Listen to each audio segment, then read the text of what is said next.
Hey, this is Herbie Hancock, and you're in my studio, and we're going to talk about the ARP Odyssey. I've got a whole history with ARP Odyssey because it's the first synthesizer that I ever played, and it was from my record, Headhunters. This is the instrument that I first learned really about synthesizers for myself as a player.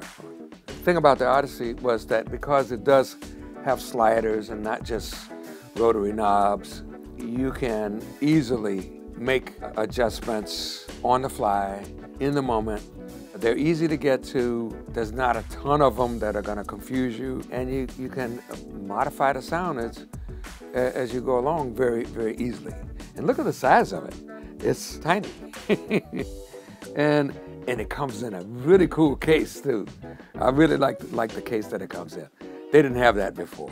Also, the pitch bend. When I first got my Odyssey, this was 1973, it had a rotary dial, D10. So you couldn't tell when you were actually on the pitch or not. There was no clear, there was a line written here, but nothing that you could with your touch.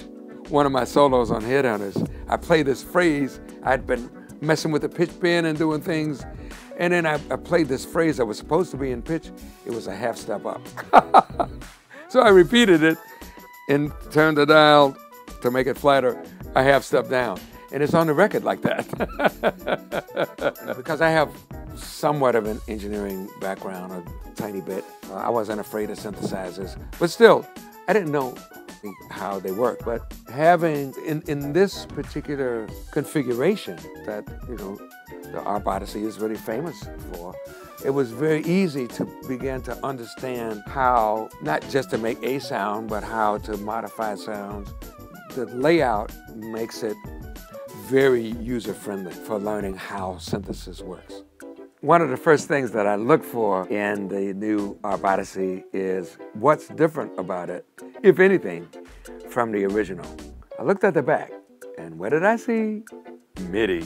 We didn't have that before, and that's great because now you can control external devices from this keyboard. So many young artists are looking for the legacy instruments.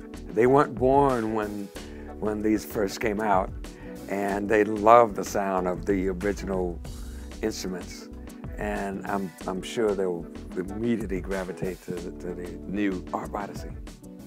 Que d'avoir tous les paramètres en accès direct sur la façade, sans preset, cela correspond totalement à mon style de musique.